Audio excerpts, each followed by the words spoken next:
Welcome back to the Corvette C7 Rebuild Part 4. And in this episode, we're going to get the fender carrier on, get some new pre-tensioners installed in the seats, radiator carrier, maybe even the bumper.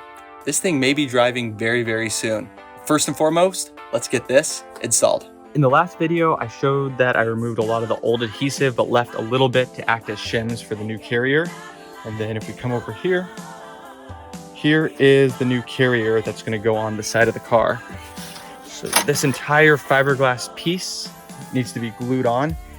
It's already been prepped and scuffed from the factory here. So we're just gonna apply adhesive here and on the car, clamp it, and 24 hours, that should be good to go.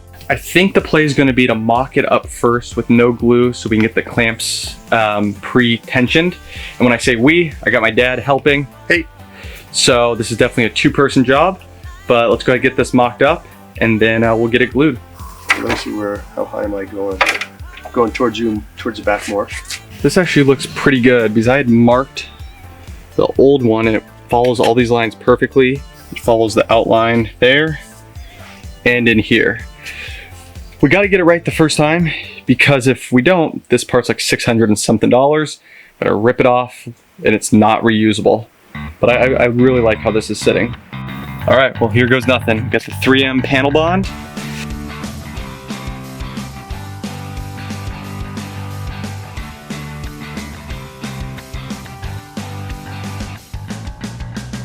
All right, the panel bond is on. It was not as easy as I thought it was gonna be, but it's on and we're gonna put the carrier in now. That's it. Right there? Yeah, it's clamped in.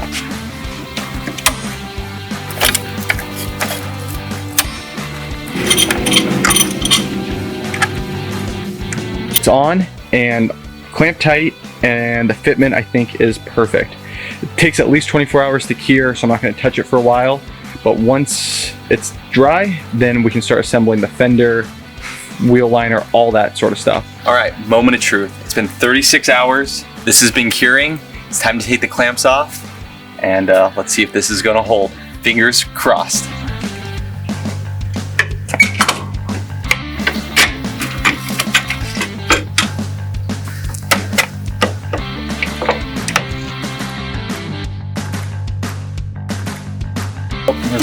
One more clamp.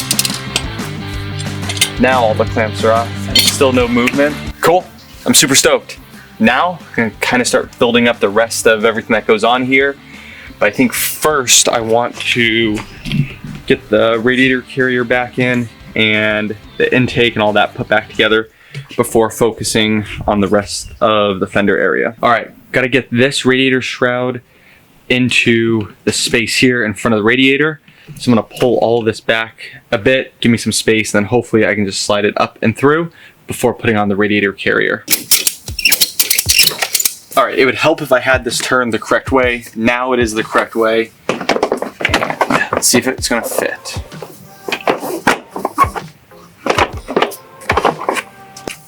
That actually went in a lot easier than I was expecting. All right, let's just send it. I'm gonna mock up the carrier that holds the radiator, get that bolted to the frame, and then that should allow me to loosen the strap and drop the radiator back down onto it.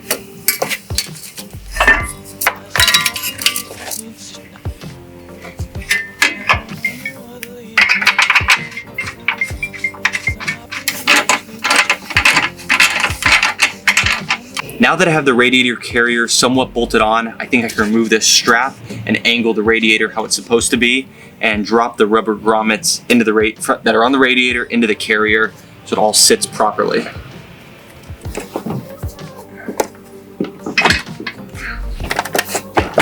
we go. There we go. It's actually sitting, I think, pretty close to where the final position will be.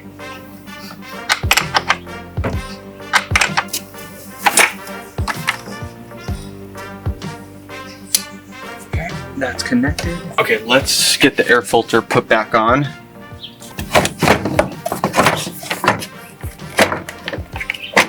And here's the back half of the air box. Before I put the bolts in this air box and things, I'm gonna try to get this hooked back up to the intake. If I need a little bit of wiggle room, I want to be able to have it. Intake ducting is much cleaner now. Also kind of wiped out the throttle body a bit. A little bit of like carbon or crap buildup, but it's all clean now. Alright, there we go. There's these little like nipples on the ring here, so you know if this is lined up properly. Alright, I got the ring lined up here, and now I just gotta realign the throttle body, and we're aligned.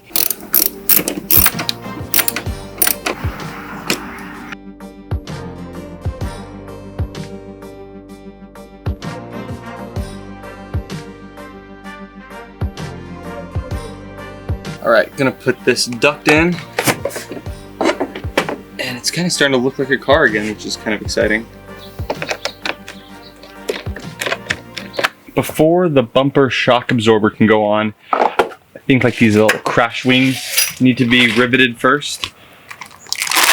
So those will mount right there. So let's get these both riveted on, and then we can put the absorber on.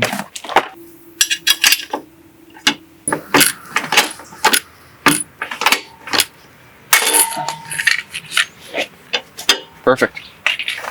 The last one wasn't actually broken, but given that it was in an accident, and I don't know fully what this thing does, for the 40 bucks or whatever it was for a new one, I just figured I'd replace it and start fresh. Seats are coming out next, but of course the battery's dead, so I have to hook up a jumper cable to it. It's a whole ordeal to get into the interior. Here we go.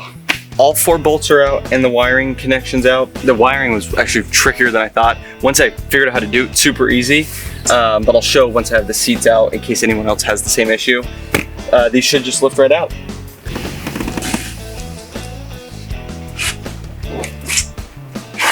The seats were about as heavy as I thought they were gonna be. But while they're out, I'm gonna get all this cleaned up and looking like new again.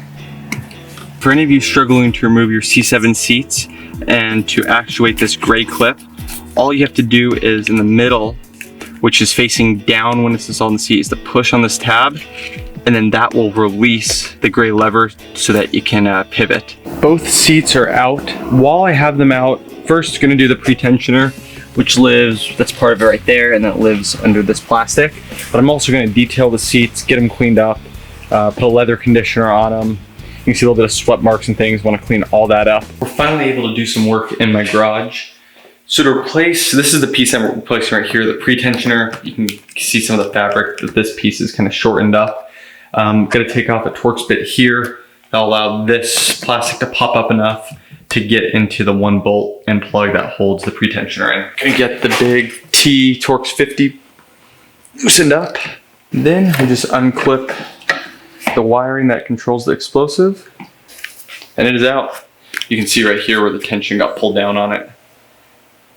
Pretty easy. Compare them side by side, you can see how much longer the new one is. Since the seats are out, I figured we'd do a little carpet cleaning. I got my friend Romano helping.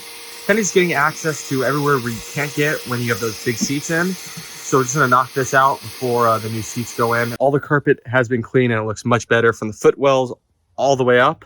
And then we got a leather cleaner and conditioner on the dash, the armrest, and the door cards. Seats are in, both driver and passenger. Got the bolts tightened down, floor mats in. Just need to throw in these auxiliary covers over the bolt holes. And then we'll get the seat belts hooked up to the pretensioner there. I'm gonna clip into here. It's all one-handed. Just like that, snaps in. And then there's a 10 mil bolt that just gets ran through it. Pretensioner's hooked up, ran through the guide. There we go, not locked out anymore. I had a few minutes, so I actually just threw the fender on kind of as a mock-up to see how it will fit. And on just a really quick kind of first draft, if you want to call it that, the gap isn't terrible. It's a little bit large, but there's still a few more bolts that need to be put in. I only put one there, and then a couple in front, none on the top or that back corner. But it's actually sitting pretty darn good. The spacing here is like perfect. I don't have the hood pushed all the way down. All that to say is I believe we glued the carrier on in the correct spot, so I don't see anything too out of whack. And a lot of these brackets have big gaps so that if you need to make adjustments, you can do so. After way too much time, we finally got all the body gaps dialed in. So here's the hood gap. As you can see, it's pretty symmetrical on both sides. I found out you can actually adjust the hood by adjusting these hinges here, so that's pretty cool. And then if we come around to where the fender meets the door, that's looking solid as well. It matches the other side perfectly. Obviously, still need to get the emblem and the vent on. But now it's time for the headlight, which is right here. It's a used headlight, but it has all the modules and the serial numbers are exactly the same. So my hope is, and fingers crossed, it's plug and play. Can you push that corner up? Yep. Perfect. We're probably gonna have to jump start again to see the lights if they work. I think so, yeah. Just like that. Yeah, there you go. Just tie it down from here. So now we're just putting on the clips that go to the fender that I think the bumper will connect to. We're gonna test that once that piece is on. We just put on the side vent here. That looks pretty good. And then I went with the carbon fiber one. It was actually cheaper than black.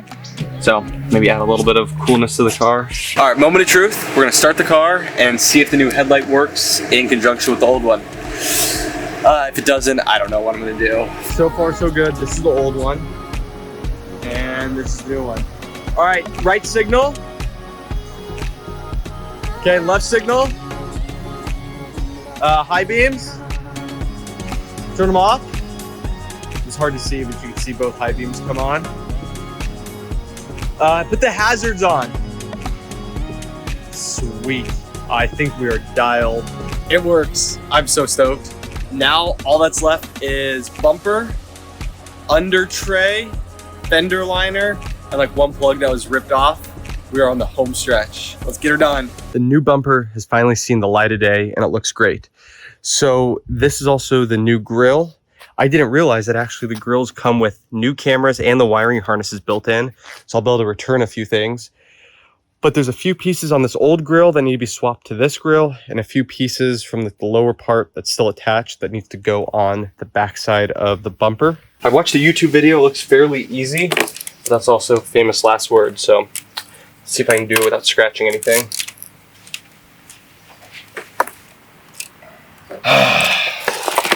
I don't know what to do. I just need to kind of bend it a bit, but it just seems so far off. I think I need to wait till I have another set of hands. With my dad's help, we were able to get the grill in. Obviously, it was the right pieces. It just had to be separated that way, and it required 2 sets of hands. So next will be to splice the old side indicator with a new plug.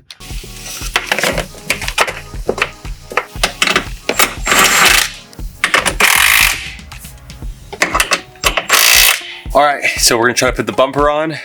Try number 1, we'll see how long this takes. I'm gonna push this corner in. Oh, I'm in really good. Okay, coming over here. So let's come over the I gotta come, ½ inch towards the car. Okay. Watch that where it snaps in here. I'm gonna do up here first. Okay.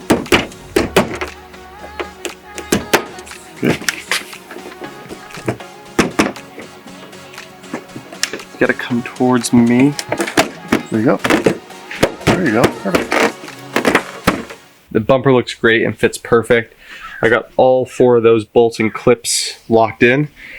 I think what's next is the arch liner.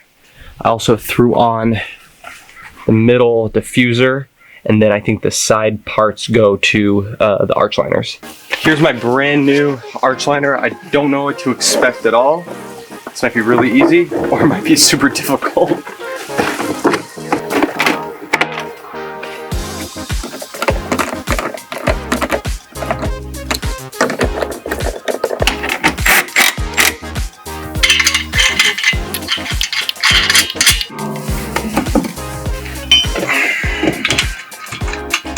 And then for the finishing touch on the wheels, the Corvette logo. Oh yeah. All right, here we go. Here's the first start after fixing everything. I'm hoping for the check engine light to go away and no airbag lights. Let's do it.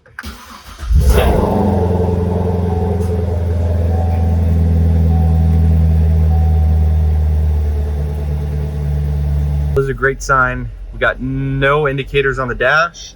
I'm gonna put it into sport mode to open the exhaust valves. All you do is twist this.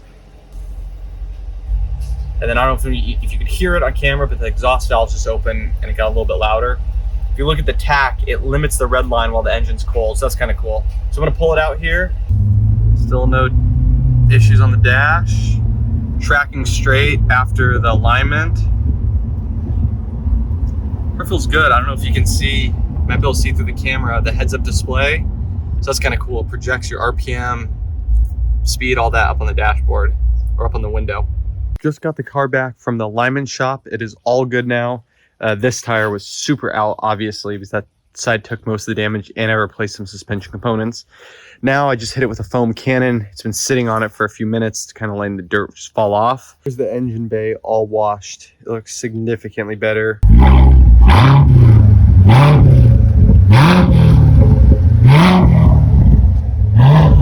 Give it a good one.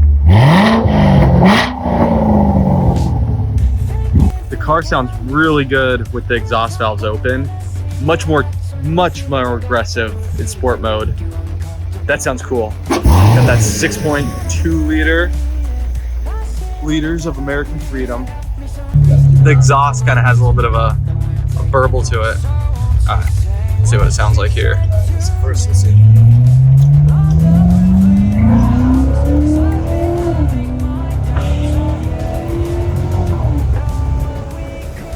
Sounds good.